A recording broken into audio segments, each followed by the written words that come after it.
ఎక్కలేకపోతున్నా తగ్గి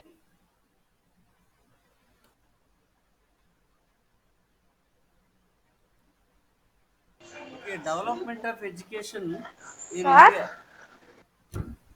ఎడ్యుకేషన్ అభివృద్ధి గురించి అంటే ఈస్ట్ ఇండియా కంపెనీ దగ్గర నుంచి మనకి ఇండిపెండెన్స్ వచ్చే వరకు విద్య ఏ విధంగా డెవలప్‌మెంట్ చేశారు? అంటే డెవలప్‌మెంట్ ఏదో జరిగిపోయిందని కాదు గానీ, ఏ ఏ సందర్భాల్లో గ్రాడ్యువల్‌గా ఈస్ట్ ఇండియా కంపెనీ పాలన దగ్గర నుంచి అంటే ఎలిమెంటరీ ఎడ్యుకేషన్‌కి ఎంత ప్రాముఖ్యత ఇచ్చారు? యూనివర్సిటీ ఎడ్యుకేషన్‌కి ఎంత ప్రాముఖ్యత ఇచ్చారు? ఇలా ఏ కమిషన్‌లు ఎందుకు ఎప్పుడు ఏర్పాటు చేశారు? అనే దాని మీద ఒక అంటే educational development in India during the British period. British పాలనలో ఎడ్యుకేషన్ డెవలప్‌మెంట్ ఏంటని అడుగుతారు. అది కాంపిటేటివ్ ఎగ్జామ్‌లో ఒక 2, 3 బిట్లు ఇంపార్టెంట్ ఇందులో వస్తాయి. ఎప్పుడు ఏదైనా ఎగ్జామ్‌లో అసలు ఎడ్యుకేషన్ ఆ టైంలో ఎలా జరిగింది అభివృద్ధి? అలాగ ఆలోచిస్తే ఈస్ట్ ఇండియా కంపెనీ ఎప్పుడైతే బెంగాల్ నవాబుని అంటే ప్లాసీ యుద్ధం, బక్సార్ యుద్ధం 2 యుద్ధాల్లో బెంగాల్‌ని ఓడించేసి బెంగాల్‌లో పరిపాలన స్టార్ట్ చేసిందో, first Bengal governor general Warren Hastings first Bengal governor general Warren Hastings ఈ అంటే కోర్టులో హిందువుల అంటే తీర్పులు ఏ విధంగా ఇవ్వాలి, ఆఫీసులో ఎటువంటి ఇబ్బందులు వస్తాయి, అసలు కొత్తగా వీళ్ళు ఇక్కడికి వచ్చారు కాబట్టి ఇక్కడ పరిపాలన అంతా వాళ్ళకి కొత్త, ఇక్కడ తీర్పులు అవి ఎలా చెప్పాలి, తగాదాలు ఎలా తీర్చాలి, ఎందుకంటే ముస్లింలు ఉన్నారు భారతదేశంలో, హిందువులు ఉన్నారు కాబట్టి ఏ విధంగా దీన్ని ఈ ప్రాబ్లమ్ని సాల్వ్ చేయాలని వారన్ హేస్టింగ్స్ ఆలోచించి అప్పుడు ఏం చేస్తారంటే ఆ, 1781లో అది రాసుకోండి, 1781లో కలకత్తా మదర్సాని స్థాపించారు.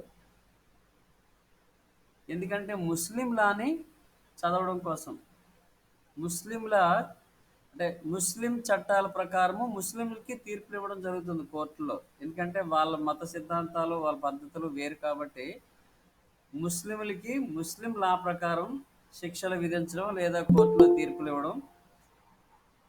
అందుకోసం కలకత్తా మదర్సాని 1781లో ఏర్పాటు చేయడం జరిగింది. ఎక్కడది?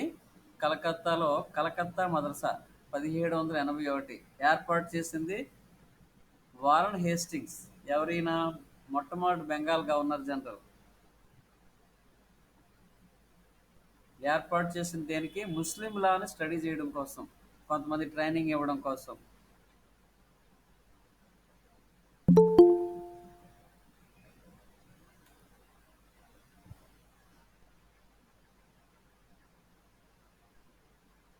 తర్వాత బెనారస్లో బెనారస్ బెనారస్ అంటే అదే కాశీ.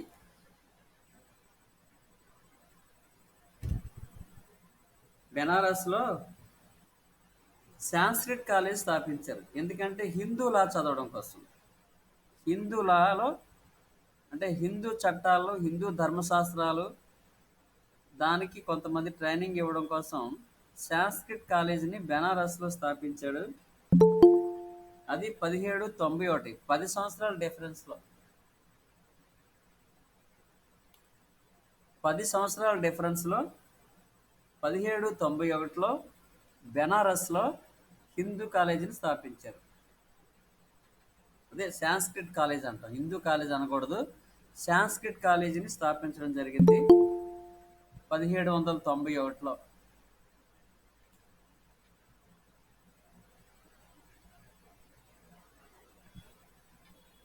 అలాగే సివిల్ సర్వెంట్స్కి ట్రైనింగ్ ఇవ్వడం కోసం, సివిల్ సర్వెంట్స్కి అంటే అప్పుడు ఐసీఎస్ అనేవారు కదా, ఇండియన్ సివిల్ సర్వీస్ అనేవారు. ఇప్పుడు అదే ఐఏఎస్, ఇండియన్ అడ్మినిస్ట్రేటివ్ సర్వీస్ అయింది. అప్పుడు ఐసీఎస్ అనేవారు కదా. ఆ ఐసీఎస్ సివిల్ సర్వెంట్స్కి ట్రైనింగ్ ఇవ్వడం కోసం 1800లో, క్రీస్తకం 1800లో ఎవరు వెల్లస్లీ ఫోర్ట్ విలియం కాలేజీని స్థాపిస్తాడు?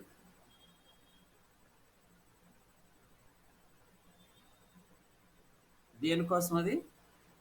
ఫోర్ట్ విలియం కాలేజ్ సివిల్ సర్వెంట్స్కి ట్రైనింగ్ ఇవ్వడం కోసం 1800లో లార్డ్ వెల్లస్లీ ఏర్పాటు చేశాడు ఫోర్ట్ విలియం కాలేజ్.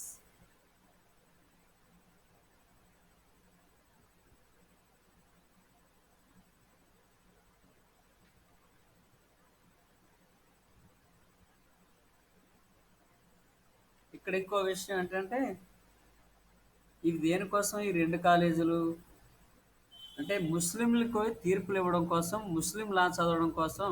మదర్సా, కలకత్తా మదర్సా. హిందువుల అంటే హిందూ లా చదవడం కోసం, అంటే హిందూ చట్టాలను అంటే హిందూ ధర్మశాస్త్రాలు, హిందూ చట్టాలను తెలుసుకోవడం కోసం ఏ బెనారస్లో ఒక సాంస్క్రిట్ కాలేజ్ స్థాపించారు, సాంస్క్రిట్ నేర్పడం కోసం. ఎందుకంటే అప్పుడు సంస్కృతంలో ఉండేవి కదా, ధర్మశాస్త్రాలు సంస్కృతంలో ఉండడం వలన ఆ ధర్మశాస్త్రాల్లో ఉన్నటువంటి నియమ నిబంధనలు, చట్టాలన్నీ చూసి దాని ప్రకారం హిందువులకి తీర్పు చెప్పాలి అంటే కోర్టులో అక్కడ. దానికోసం అవి ఏర్పాటు చేశారు. సో 1813 గుర్తుంచుకోండి. 1813 నోట్ చేసుకోండి, ఎందుకంటే ఇది కీలకమైన ఇదే. చార్టర్ చట్టం 1813లో ఒక చార్టర్ చట్టం చేశారు.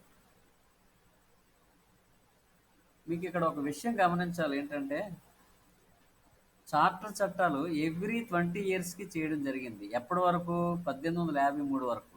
స్టార్టింగ్ 1773. 1773లో రెగ్యులేటింగ్ చట్టం చేశారు కదా, ఆ చట్టం ప్రకారమే Warren Hastings Bengal governor general అయ్యాడు. కలకత్తాలో సుప్రీంకోర్టును ఏర్పాటు చేశారు అప్పుడు ఈ రెగ్యులేటింగ్ చట్టం ప్రకారమే. ఇది 1773. ఆ తర్వాత మరొక 20 ఏళ్ళ తర్వాత 1793 ఒక చార్టర్ చట్టం. ఆ తర్వాత మరొక 20 సంవత్సరాల తర్వాత 1813 చార్టర్ చట్టం. 1813 తర్వాత 1833 మళ్ళీ చార్టర్ చట్టం. దాని తర్వాత మళ్ళీ 1853 చార్టర్ చట్టం. అదే చివరిది. ఆ తర్వాత ఇంకా చార్టర్ చట్టాలు లేవు. ఆ తర్వాత ఇంకా చార్టర్ చట్టాలు అనేవి లేకుండా అయిపోయి అదే చివరి చట్టం, చార్టర్ చట్టం అంటారు. ఆ తర్వాత సిపాయిల తిరుగుబాటు జరిగింది. ఈస్ట్ ఇండియా కంపెనీనే రద్దు చేస్తారు, ఇక చట్టాలు అవసరం లేకుండా అయిపోయింది. డైరెక్ట్ అడ్మినిస్ట్రేషన్ ఇంగ్లాండే తీసుకుంది, అంటే ఇంగ్లాండ్ పార్లమెంటే తీసుకుంది. సో ఎవ్రీ 20 ఇయర్స్కి ఈ చార్టర్ చట్టాల్లో కంపెనీకి రెన్యువల్ చేస్తూ ఉంటారనమాట. రెన్యువల్, మీ బస్ పాస్ అయిపోతే మీరు ఎలాగ రెన్యువల్ చేసుకుంటారో నెక్స్ట్ తిరగడానికి ఆర్టీసీ బస్ పాస్, అలాగే ఈస్ట్ ఇండియా కంపెనీకి బ్రిటిష్ పార్లమెంటు ప్రతి 20 సంవత్సరాలకి ఒకసారి, అంటే 20 ఇయర్స్కి రెన్యువల్ చేసేది. రెన్యువల్ చేయడం అంటే ఈస్ట్ ఇండియా కంపెనీ మరొక 20 ఏళ్ళు పరిపాలన చేయొచ్చు ఇండియాని. మళ్ళీ చార్టర్ చట్టంలో మళ్ళీ మరొక 20 ఏళ్ళు దానికి మళ్ళీ రెన్యువల్ చేస్తారు. అంటే రెన్యువల్ చేయడం ఒకటే కాకుండా ఇక ఇతర అంశాలు కూడా ఈ చట్టాల్లో పొందుపరచడం జరిగింది. ఇంపార్టెంట్ విషయాలన్నీ కూడా ఇందులో పొందుపరిచారు. ఏంటంటే అవి ఇప్పుడు 1813 చార్టర్ చట్టం అనుకున్నాం కదా, ఈ చార్టర్ చట్టం ప్రకారం ఏంటంటే క్రిస్టియన్ మిషనరీస్ భారతదేశంలో అధికారికంగా మత ప్రచారం చేసుకోవచ్చని ఎలవ చేశారు. 1813 చార్టర్ చట్టంలో నోట్ చేసుకోవాలి. క్రిస్టియన్ మిషనరీస్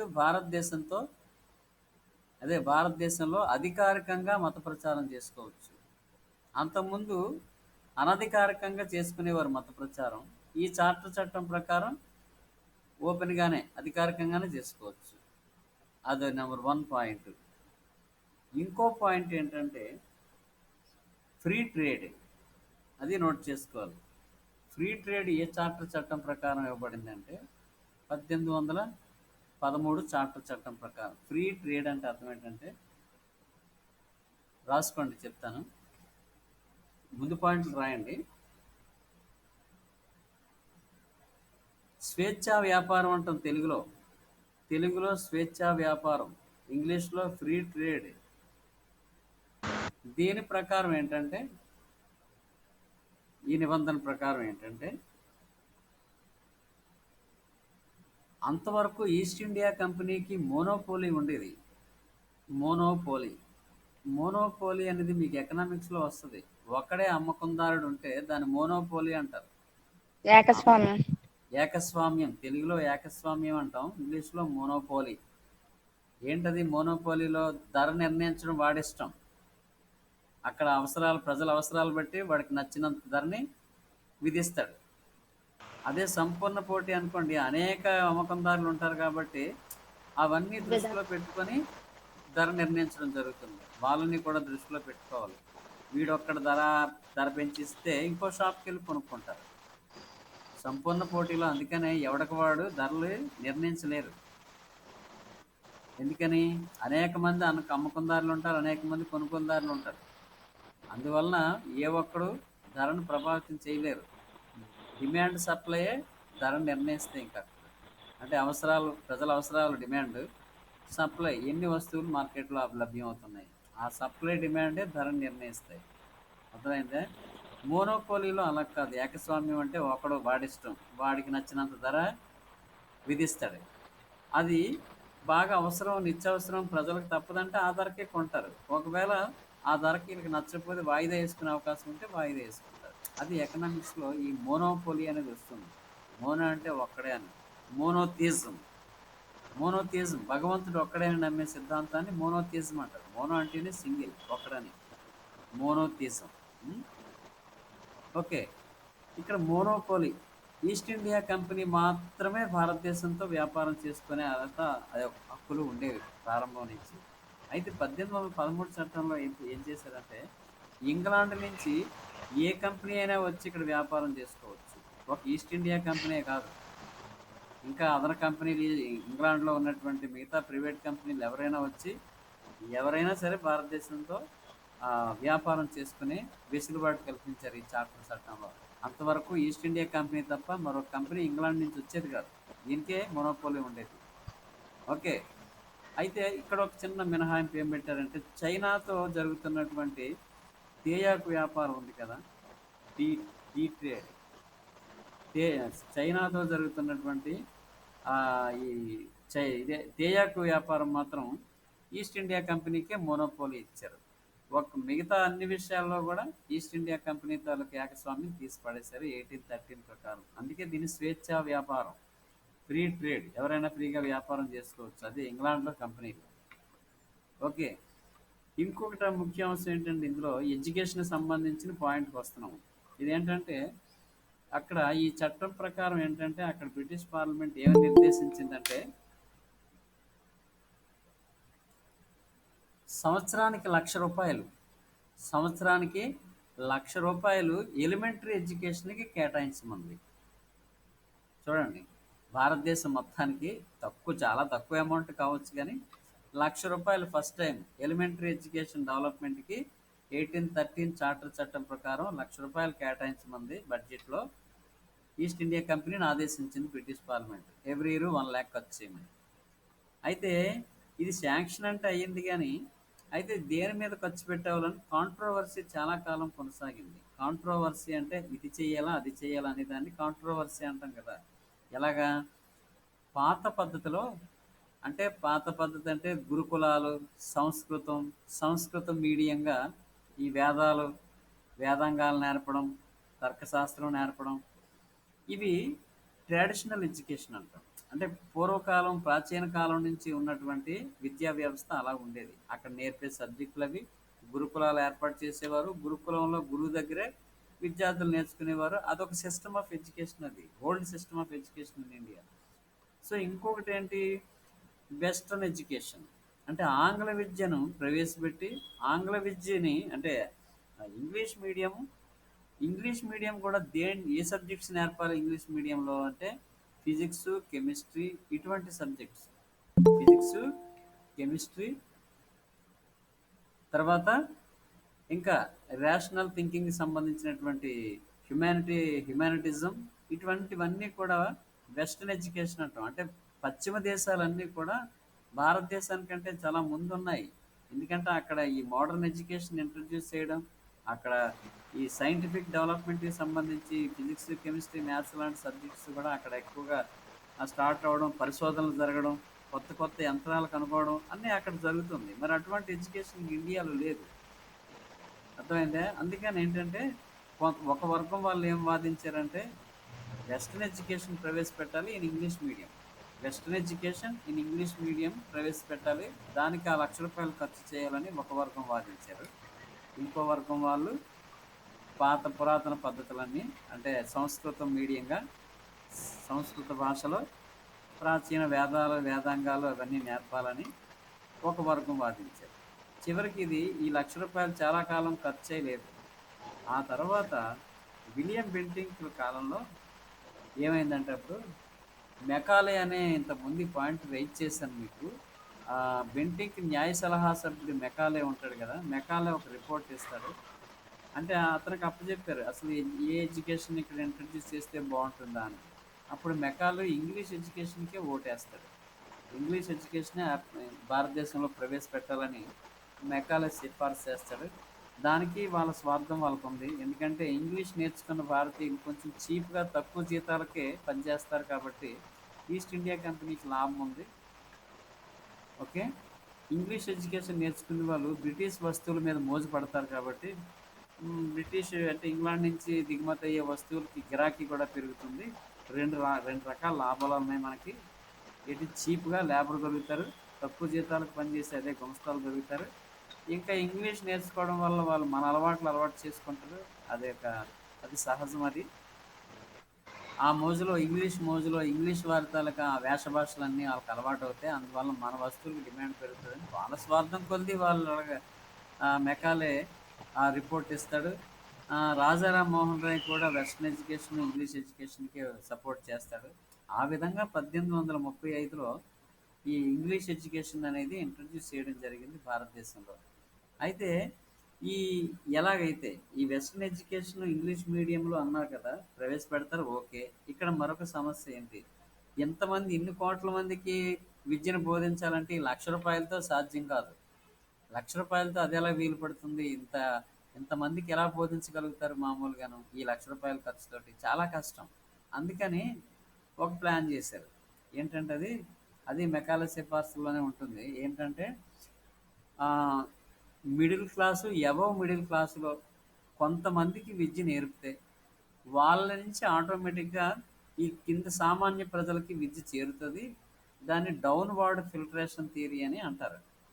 రాసుకోవాలి. అది డౌన్వర్డ్ ఫిల్టరేషన్ థియరీ అంటారు. అంటే ఉన్నత వర్గాల నుంచి దిగువ వర్గాల వారికి విద్య అనేది క్రమేపీ కిందకి పాకుతుంది, వస్తుంది. వాళ్ళే నేర్పుకుంటారు. మధ్యతరగతి, అబవ్ మిడిల్ క్లాస్ పీపుల్కి నేర్పేస్తే వాళ్ళు దిగువ వర్గాల వారికి ఆటోమేటిక్గా విద్యను బోధిస్తారు. వాళ్ళు డబ్బులు తీసుకొని అయినా స్కూల్ పెట్టి ఆ విధంగా కొంతమందికి ఈ రూ. 1,00,000 పెట్టి ఖర్చు పెడదాము, విద్యను ఆ విధంగా నేర్పుదామని గవర్నమెంట్ ప్లాన్ చేసింది అనమాట. దాన్ని డౌన్వర్డ్ ఫిల్టరేషన్ థియరీ. డౌన్వర్డ్ అంటే పైనుంచి కిందకి ఫిల్టర్ అవుతుంది అనమాట ఈ ఎడ్యుకేషన్ అని వాళ్ళ ప్లాన్. సో ఇది ఇక్కడ ఈ ఇష్యూ అనమాట. ఎడ్యుకేషన్ ఈ విధంగా అలా స్టార్ట్ అయింది. ఆ తర్వాత 1854లో చార్లెస్ వుడ్స్ డిస్పాచ్ అని ఉంది. Charles Woods dispatch 1854లో.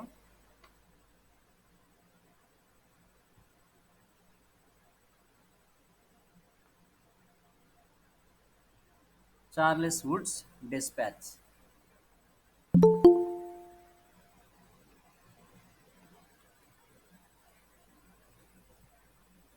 ఈ చార్లెస్ వుడ్స్ డిస్పాచ్ అనేది Magna Carta of Indian English education అని అంటారు. దానికి ఒక పేరు,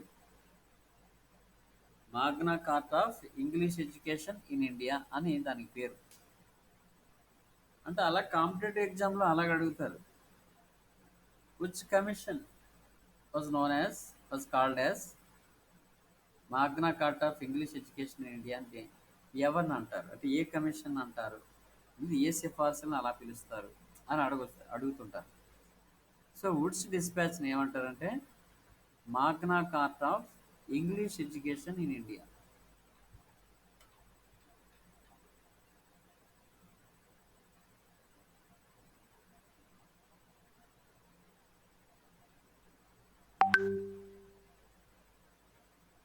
సో మాగ్నా కార్టా అంటే ఏమిటి?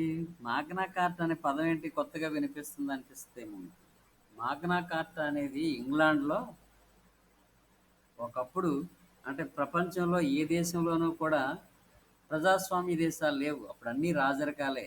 నిరంకుశ రాజులు పరిపాలన చేసేవాళ్ళు. ఆ టైంలో భూస్వాములు కొంతమంది రాజు మీద ఒత్తిడి తీసుకొచ్చి కొన్ని హక్కులు సాధించుకున్నారు. ప్రపంచంలో మొట్టమొదటిసారి రాజు, అంటే రాజరికం, ఈ రాజు ఫస్ట్ టైము భూస్వాములు డిమాండ్ చేసి ఒత్తిడి చేస్తే కొన్ని హక్కులు కల్పించడం జరిగింది. దాన్ని, ఆ హక్కుల్ని ఏమంటారంటే మాగ్నా కార్టా అని పిలుస్తారు ఇంగ్లాండ్‌లో. అటువంటిదిని పోల్చి చెప్తుంటారు ఇలాగ. మాగ్నా కార్టాతో సమానమైంది. మాగ్నా కార్టా అక్కడ ఎంత విలువైందో, అదే విధంగా ఇప్పుడిక్కడ ఈ ఇంగ్లీష్ ఎడ్యుకేషన్, అంటే ఈ వుడ్స్ డిస్పాచ్ సిఫార్సుల్ని Magna Carta of English education India అని పేరని పిలుస్తారు మామూలుగా. సో దీని ప్రకారమే ఈ, అంటే ఈ చార్లెస్ వుడ్స్ డిస్పాచ్ సిఫార్సులను అనుసరించే 1857లో 3 యూనివర్సిటీస్‌ని ఏర్పాటు చేశారు. ఇంతకుముందు ఒకసారి వచ్చింది, మీకు చెప్పడం జరిగింది. 1857లో మద్రాస్ మద్రాస్ యూనివర్సిటీ, కలకత్తా. క అదే కలకత్తా యూనివర్సిటీ, బాంబే యూనివర్సిటీ, ఇలా 3 విశ్వవిద్యాలయాలు ఏర్పాటయ్యాయి ఈ డిస్పాచ్ సిఫార్సులతోటే. మద్రాస్ మద్రాస్ యూనివర్సిటీ, బెంగాల్ యూనివర్సిటీ, అదే బెంగాల్ అంటే కలకత్తా యూనివర్సిటీ, బాంబే యూనివర్సిటీ. ఇవి 3 ప్రెసిడెన్సీలు, బ్రిటిష్ పాలిత ప్రాంతాల్లో హెడ్ క్వార్టర్స్ ఇవి. దక్షిణ భారతదేశంలో ఉన్న బ్రిటిష్ సామ్రాజ్యానికి హెడ్ క్వార్టర్ మద్రాస్ అని మద్రాస్ ప్రెసిడెన్సీ అంటారు. అర్థమైందే? 3 ప్రెసిడెన్సీలు. ఇది Madras presidency, Calcutta presidency, Bombay presidency అని 3 ప్రెసిడెన్సీలు. ఇవేంటంటే దక్షిణ భారతదేశంలో ఉన్న బ్రిటిష్ సామ్రాజ్యానికి మద్రాస్ కేంద్రం, మద్రాస్ ప్రెసిడెన్సీ. తూర్పులో ఉన్నటువంటి బ్రిటిష్ సామ్రాజ్యానికి కేంద్రం కలకత్తా కేంద్రంగా చేసేవారి పరిపాలన, అది కలకత్తా ప్రెసిడెన్సీ. పశ్చిమ భారతదేశంలో ఉన్న బ్రిటిష్ ఎంపైర్ కంట్రీకి కేంద్రం బొంబాయి కాబట్టి అది బాంబే ప్రెసిడెన్సీ. బొంబాయి నుంచి పరిపాలన సాగేది. సో ఇంకా నార్త్ ఇండియాలో అంటే ఇక ఢిల్లీ అనేది కేంద్రంగా అయింది. 1911 నుంచి ఢిల్లీ హెడ్ క్వార్టర్గా మారింది. సో ఈ విధంగా బ్రిటిష్ పాలన అనేది 3 ప్రెసిడెన్సీలు, ఒక క్యాపిటల్గా వీళ్ళు కంట్రోల్ చేస్తుండేవారు మొత్తం పరిపాలన అంతటినీ కూడా. ఓకే, రాసుకున్నారా? అది 3 యూనివర్సిటీస్. ఇంకోటి ఏంటంటే ఈ డిస్పాచ్ ఈ డౌన్వర్డ్ ఫిల్టరేషన్ థియరీని కొట్టిపారేసింది. అది జరగని పని, అదేమి సక్సెస్ కాలేదు. ఉన్నత వర్గాల వారు నేర్చుకొని దిగువ వర్గాల వారికి ఆటోమేటిక్గా చెప్తారు, అది ఫిల్టర్ అవుతుంది అని అనుకున్నాం, కానీ అటువంటిది ఏమీ జరగలేదు. కాబట్టి ఆ డౌన్వర్డ్ ఫిల్టరేషన్ థియరీని రద్దు చేసేయాలి, అది నాన్ సెన్స్ అని చెప్పి ప్రభుత్వమే బాధ్యత తీసుకోవాలి. భారతదేశంలో ఎడ్యుకేషన్కి ప్రభుత్వం బాధ్యత తీసుకొని ఖర్చు చేయాలి, గ్రాంట్స్కి ఎయిడ్ ఇవ్వాలి. అంటే కొన్ని ప్రైవేట్ స్కూల్కి గ్రాంట్స్ ఇస్తే ఎడ్యుకేషన్ డెవలప్మెంట్ అవుతుందని చార్లెస్ వుడ్స్ సిఫార్సులు చే అంటే చార్లెస్ వుడ్ నివేదిక చెప్తుందనమాట. అంటే ఆ చార్లెస్ వుడ్ అనేవాడు దానికి ఆ విద్యా కమిషన్కి హెడ్ అనమాట. అతని పేరు మీదే చార్లెస్ వుడ్స్ డిస్పాచ్ అని పేరు. ఓకే, ఆ తర్వాత ఫిమేల్ ఎడ్యుకేషన్కి, అంటే భారతదేశంలో ఫిమేల్ ఎడ్యుకేషన్కి మూల పురుషుడు, అతని కృషి అభినందనీయం. అతను ఎవరంటే బెథూన్. బెథూన్, బిఈటిహెచ్యుఎన్ఈ, బెథూన్.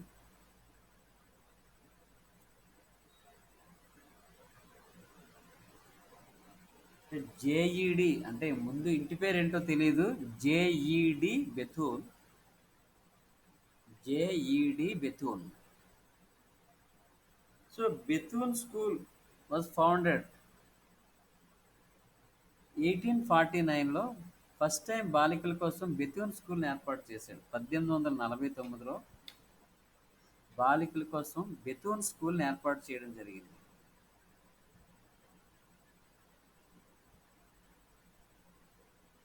బెథూన్ school. And Bethune school was founded by Bethune. అదే అతని పేరు మీదే ఆ స్కూల్. ఇతని ప్రేరణతోటి అనేక మంది చాలా చోట్ల స్త్రీల కోసం అనేక పాఠశాలలు, స్కూళ్ళు, కాలేజీలు స్థాపించడం జరిగింది. ఈశ్వరచంద్ర విద్యాసాగర్ బాలికల కోసం అనేక పాఠశాలను ఏర్పాటు చేస్తాడు 25 వరకు. ఇలాగ బెతూన్ అనేవాడు ఒక విధంగా ఫిమేల్ ఎడ్యుకేషన్కి ఒక లీడర్ లాగా, ఒక ఇన్స్పిరేషన్గా మారాడు. బెతూన్ స్కూల్స్ అన్నమాట. ఓకే, ఆ పాయింట్ కూడా గుర్తుంచుకోవాలి. తర్వాత 1882లో హంటర్ కమిషన్, 1882లో హంటర్ కమిషన్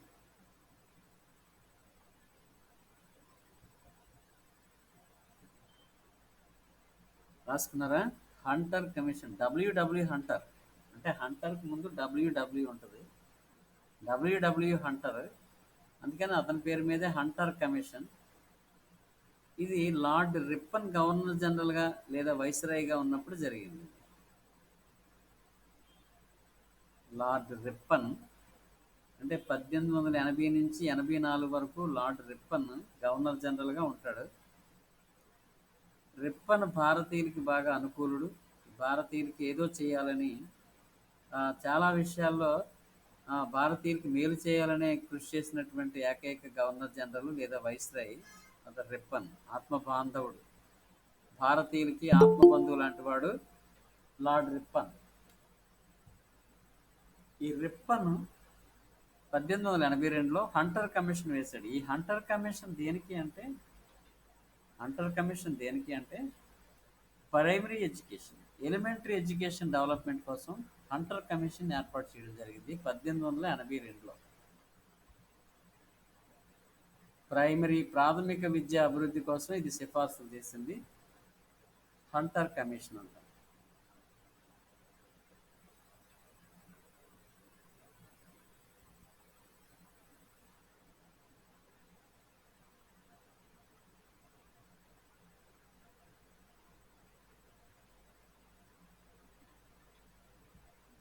తర్వాత 1847లో ఫస్ట్ ఇంజనీరింగ్ కాలేజ్ రూర్కీ, 1847లో రూర్కీలో ఇంజనీరింగ్ కాలేజీని ఏర్పాటు చేశారు. రూర్కీ 1847లో రూర్కీలో ఇంజనీరింగ్ కాలేజీని ఫస్ట్ ఏర్పాటు చేశారు. అది కూడా రాసుకోండి. సార్ ఎక్కడ సార్? రూర్కీలో, Roorkee ROORKE, Roorkee. Okay sir.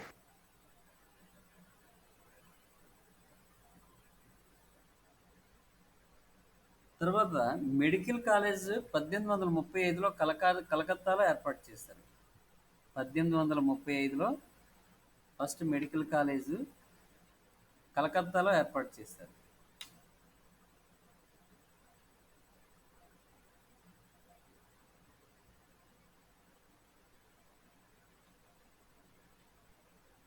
అలాగే అగ్రికల్చర్ కాలేజ్, వ్యవసాయ కాలేజ్ అంటే అగ్రికల్చరల్ కాలేజ్ పూసాలో ఏర్పాటు చేశారు. Pusa, PUSA, Pusa.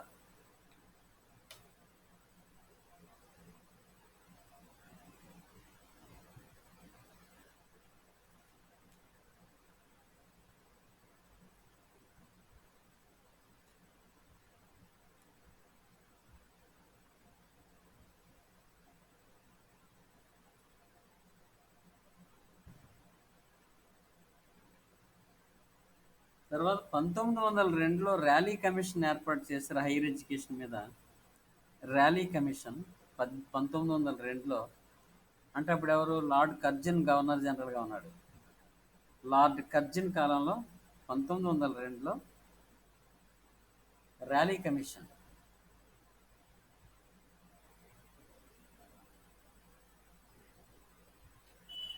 Rally commission 1902. ఈ కమిషన్ సిఫార్సుల మేరకు 1904లో యూనివర్సిటీ యాక్ట్ని చేస్తాడు. ఎవరు? Lord Curzon. 1904 యూనివర్సిటీ యాక్ట్, అంటే ఈ ర్యాలీ కమిషన్ రిపోర్ట్ని బేస్ చేసుకొని యూనివర్సిటీ యాక్ట్ని పాస్ చేస్తాడు.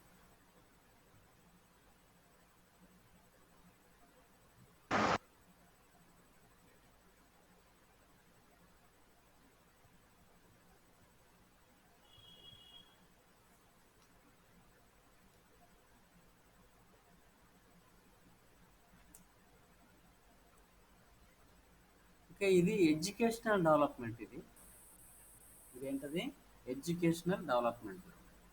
అంటే East India company East India company పాలనా కాలంలో, ఆ తర్వాత కాలంలోను బిఫోర్ ఇండిపెండెన్స్ ఎడ్యుకేషన్‌కి సంబంధించినటువంటి డెవలప్‌మెంట్ ఈ విధంగా సాగిందనమాట.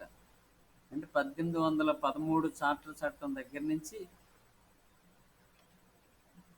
ఎడ్యుకేషన్ ఏ విధంగా ఎక్కడెక్కడ ఎలా ప్రారంభమయ్యాయి, ఈ పాయింట్స్ మీరు రాసుకుంటే ఏ కాంపిటేటివ్ ఎగ్జామ్‌కైనా సరే ఈ ఎడ్యుకేషన్‌కి సంబంధించి ఏదన్నా మీకు ఈజీగా దాన్ని పట్టుకోగలరు మీరు ఆన్సర్‌ని. ఓకే.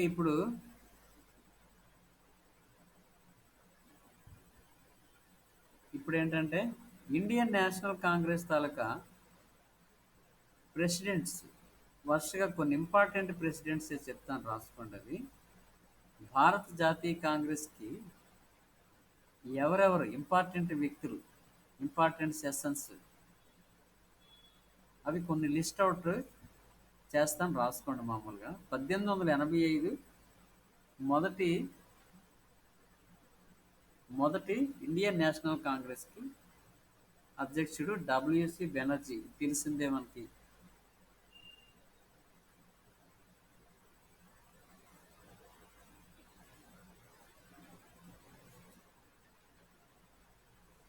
మనం ఇండియన్ నేషనల్ కాంగ్రెస్‌కి ఏర్పాటు అవ్వడానికి కారణం, ఇండియన్ నేషనల్ కాంగ్రెస్ ఏర్పాటుకి కారణం ఎవరని చెప్పాను?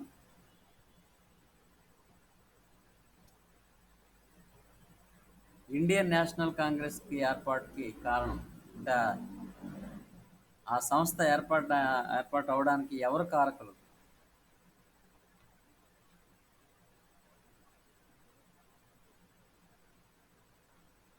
ఎవరి ప్రోద్బలంతో, ఎవరి కృషితో ఏర్పాటైంది ఇది? ఎందుకంటే స్వతంత్ర పోరాటం అంతా కూడా ఇండియన్ నేషనల్ కాంగ్రెసే చేసింది. భారతదేశానికి స్వతంత్రం వచ్చే వరకు పోరాటం చేసిన సంస్థ ఇండియన్ నేషనల్ కాంగ్రెస్ కదా. మరి అటువంటి గొప్ప సంస్థ స్థాపకుడు, ఆ స్థాపనకి కృషి చేసిన వ్యక్తి ఒకరు ఉన్నారు కదా. Is not an Indian, is English retired civil servant అతను. English retired civil servant, Indian కూడా కాదు అతను. ఏఓ హ్యూమ్, చెప్పింది మర్చిపోయారు అప్పుడే. AO Hume, A dot O dot H U M E Hume, AO Hume.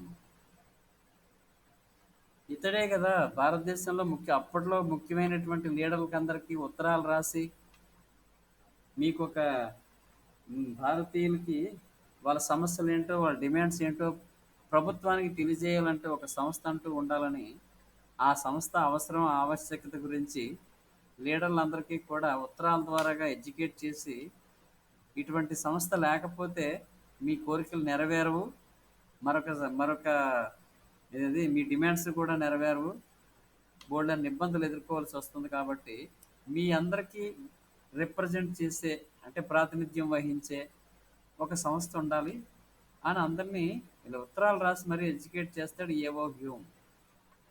అతని పిలుపునందుకనే 1885 డిసెంబర్ 28న బొంబాయిలో బొంబాయిలో ఇండియన్ నేషనల్ కాంగ్రెస్ స్థాపించబడింది.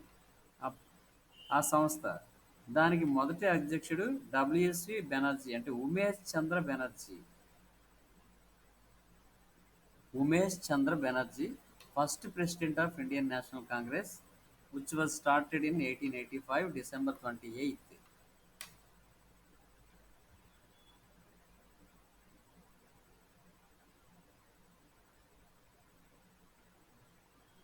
అయితే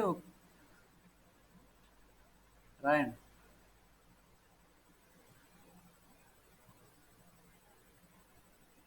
అయితే అంటే ఒక ఆంగ్లేయుడు రిటైర్డ్ సివిల్ సర్వెంట్, అతనికి ఏంటి మధ్యలో బాధ, అతనికి ఏంటి ఇంట్రెస్ట్ ఏంటి, ఇండియన్ నేషనల్ కాంగ్రెస్ స్థాపించడానికి అతను ఎందుకు సహకరించాడు అనేది ఒక పెద్ద కాంట్రవర్సీ అది యాక్చువల్గా.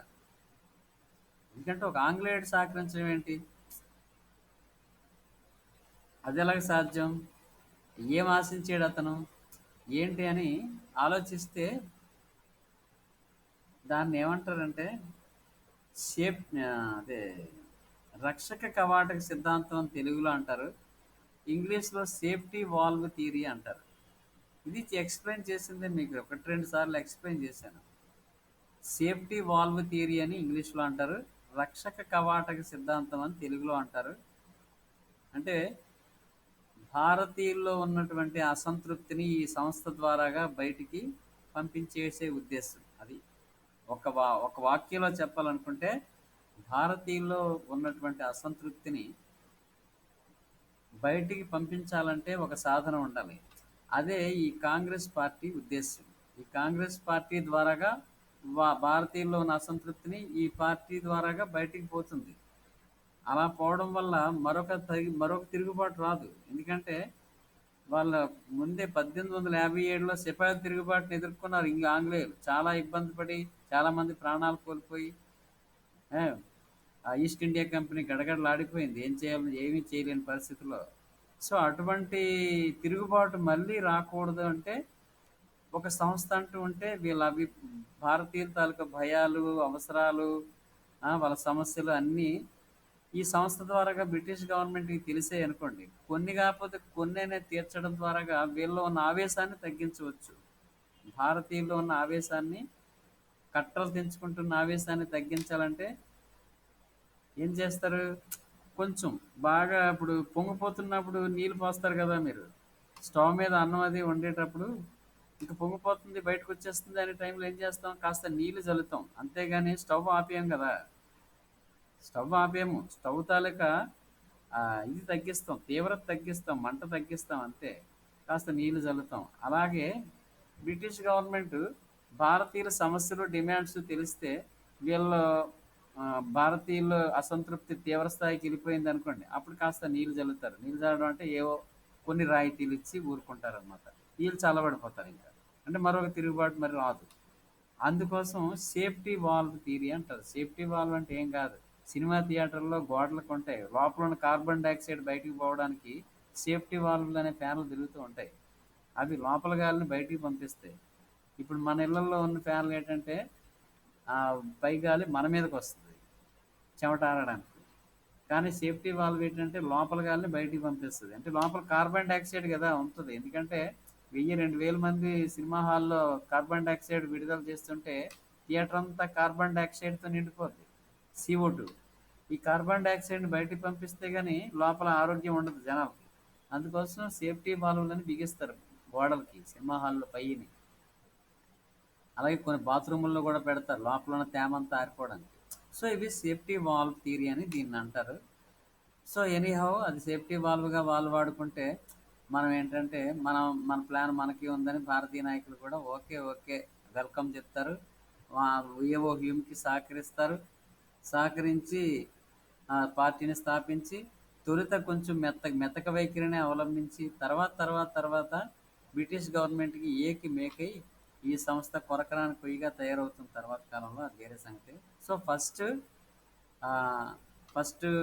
కాంగ్రెస్ సమావేశానికి అధ్యక్షత వహించిన వాడు డబ్ల్యూసి బెనర్జీ. ఓకే. రెండవ సమావేశానికి అంటే 1886 రాసుకోండి. 1886 సమావేశానికి కాంగ్రెస్ సమావేశానికి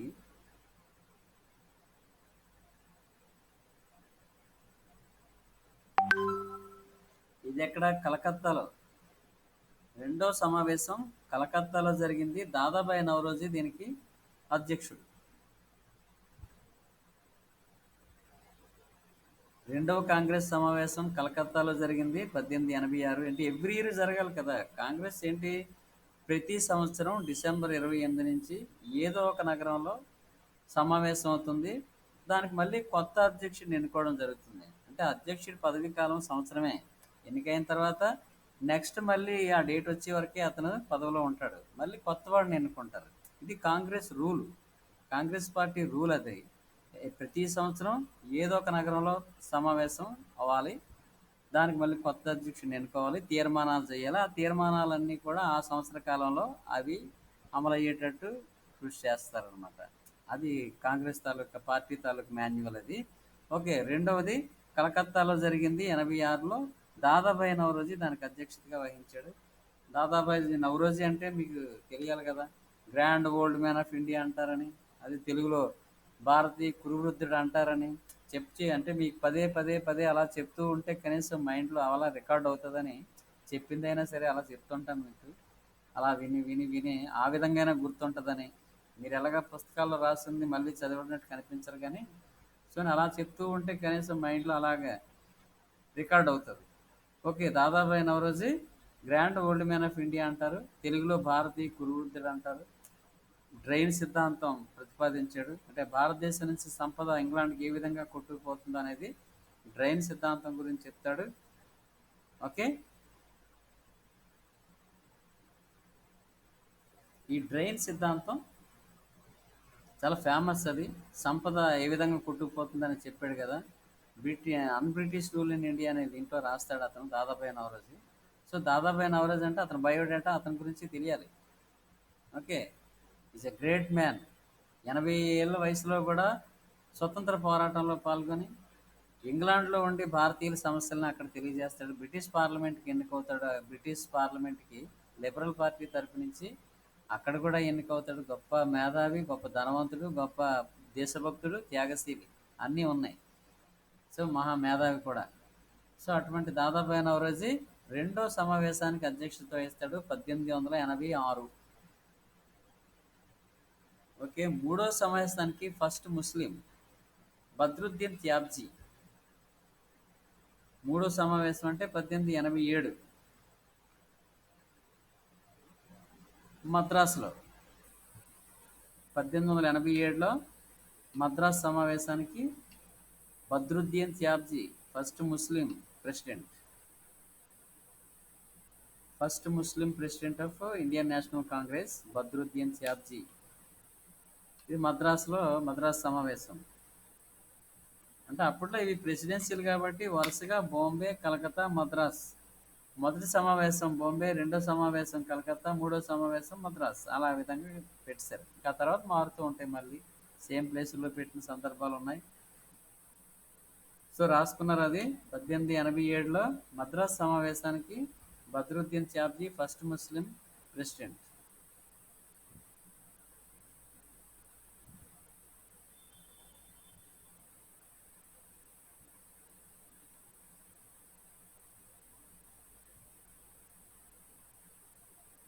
okay, next 1888 George యూలే first European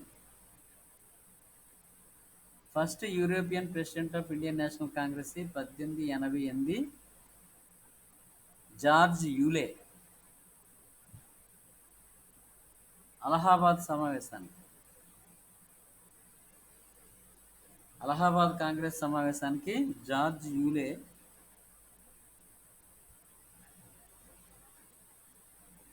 first European.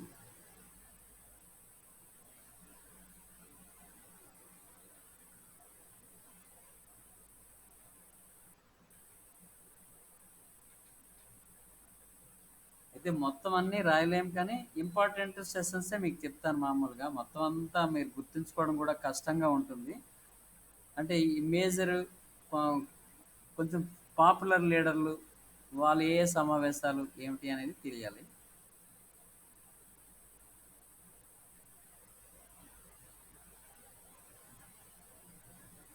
So 1890 Firoz Shah Mehta, ఇతను ఒక పాపులర్ మోడరేట్ లీడర్, మితవాది. ఫిరోజ్ షా మెహతా 1890.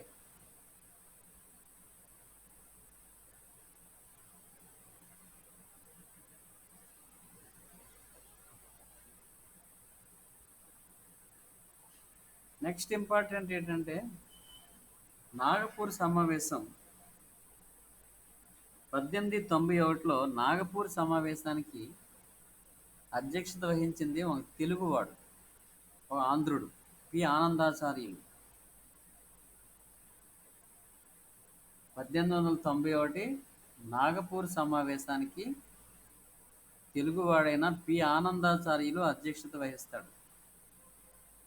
ఇది అవసరం మనకు తెలియాలి.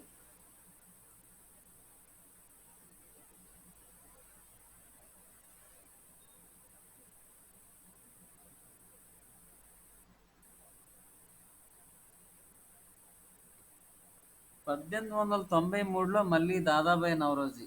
దాదాబాయి నౌరోజీ 3 సార్లు కాంగ్రెస్ అధ్యక్షుడిగా ఉంటాడు.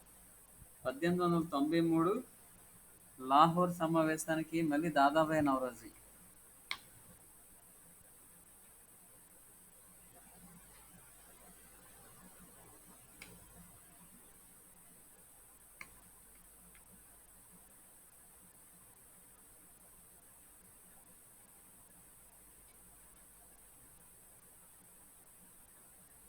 మళ్ళీ 1899 ప్రముఖ ఎకనామిస్ట్ ఆర్సి దత్ అని. 1899 లక్నో సమావేశానికి రమేష్ చంద్ర దత్, ఆర్సి దత్ ఎకనామిస్ట్ ఈయన. రమేష్ చంద్ర దత్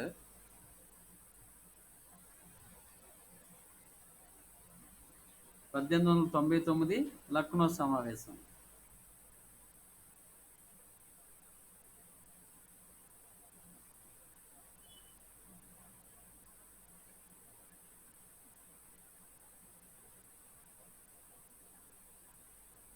పంతొమ్మిది వందల నాలుగులో హెన్రీ కాటన్.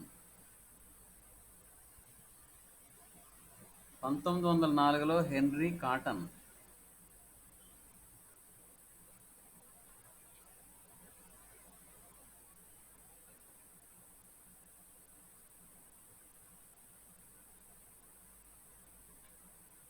1904 Henry cotton.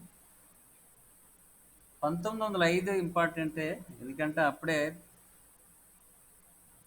వందే మాతర ఉద్యమం ప్రారంభం. స్వదేశీ ఉద్యమం అని కూడా అంటాం కదా. 1905 బెనారస్ సమావేశానికి గోపాలకృష్ణ గోఖలే. బెనారస్ సమావేశానికి గోపాలకృష్ణ గోఖలే అధ్యక్షత వహిస్తాడు.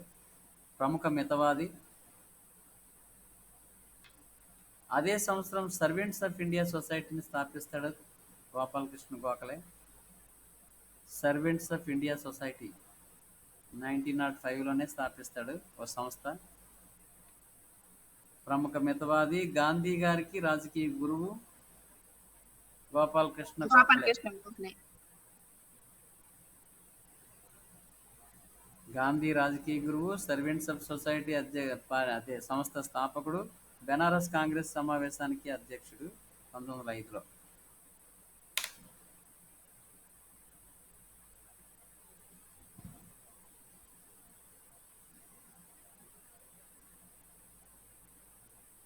ఓకే, రేపు మరి మీతో కంటిన్యూ చేద్దాం. ఈరోజుకి ఆపేస్తున్నాను. జాగ్రత్తగా రాసుకోండి ప్రతి పాయింట్ కూడా. అయితే ఇప్పుడు thank you sir. Okay okay okay sir, thank you. Okay thank you sir. Okay, welcome. Hello.